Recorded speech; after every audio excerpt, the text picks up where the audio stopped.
एक गांव था। गांव में थे खेत। इन्हीं खेतों में एक खेत था राम भरोसे का, जहां घोंसला बनाकर रहती थी एक टिटहरी चिड़िया। जब राम भरोसे खेत में फसल बो रहा था, तभी चिड़िया ने यहाँ अंडे दिए थे। राम भरोसे दरअसल बहुत आलसी था। वो खेत पर भी बहुत कम आता और इसीलिए चिड़िया को ज्यादा तंग करने वाला कोई नहीं था और चिड़िया के दिन मजे से कट रहे थे और धीरे धीरे फसल बड़ी हो रही थी और चिड़ियों के अंडों से बच्चे भी निकल आए थे। मेरे प्यारे बच्चों, तुम कितने प्यारे हो, नाजुक से, तुम जल्दी बड़े हो जाओ। ये फसल बड़ी हो तब तक तुम उड़ना सीख लोगे। ऐसे ही दिन बीत रहे थे। चिड़िया रोज दाना लेकर आती और अपने बच्चों को खिलाती। सुनो बच्चों, ये फसल अब बड़ी हो रही है, इसकी कटाई का वक्त आ गया है। इसके कटने के पहले हमें ये घर छोड़ना होगा। आज से मैं तुम्हें उड़ना सिखाऊंगी। अभी मैं दाना लेने जा रही हूँ, लेकिन अगर यहाँ कोई आए तो उनकी बातों को ध्यान से सुनना। उसी दिन राम भरोसे अपने बेटे के साथ खेत पर आता है। अरे बेटा, फसल तो पक गई है, अब इसके काटने का वक्त हो गया है। हाँ बापू, हमने ज्यादा पानी भी नहीं दिया, फिर भी देखो क्या बढ़िया दाना हुआ। अजगर करे न चाकरी, पंछी करे न काम, दास मलूका कह गए सबके दाता राम। अरे बेटा, जब इंद्र देवता हम पर मेहरबान है तो हमें पानी की चिंता क्यों होने लगी? अब देखना पड़ेगा ये फसल कटेगी कैसे। ऐसा करता हूँ, कल तेरे ताऊजी को बोल दूंगा।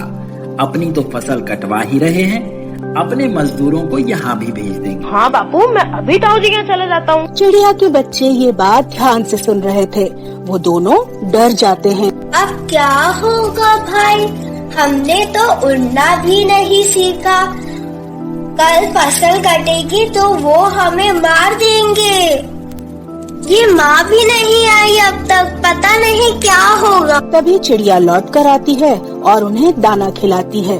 माँ, आज किसान आया था, वो कह रहा था कि कल से फसल की कटाई शुरू कर देंगे। अच्छा, ये तो गड़बड़ हो जाएगी।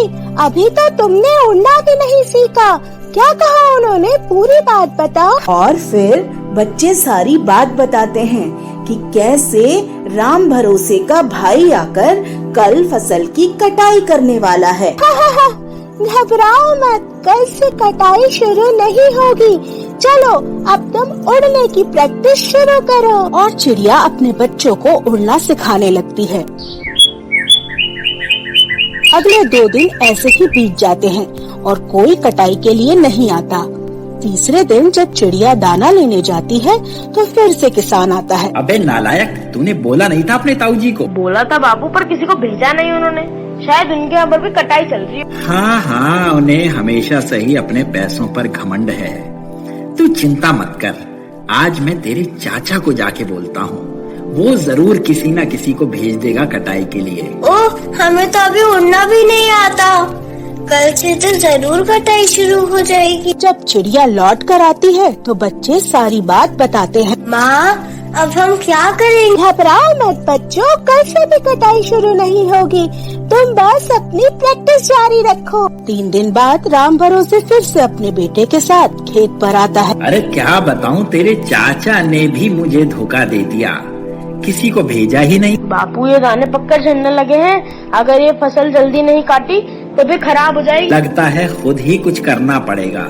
ऐसा करते हैं, अभी कुछ मजदूरों से बात कर ले, कल से हम ही उनको लेकर खेत पर आते हैं। अपने मरे बिना स्वर्ग नहीं मिलता बेटा। हा हा हा, ये दोनों बाप बेटा बस कटाई की प्लानिंग करते रहते हैं। हमारे भी बच्चे हो जाएंगे तब भी इनकी फसल नहीं कटेगी। वैसे भी हमें तो उड़ना आ गया है।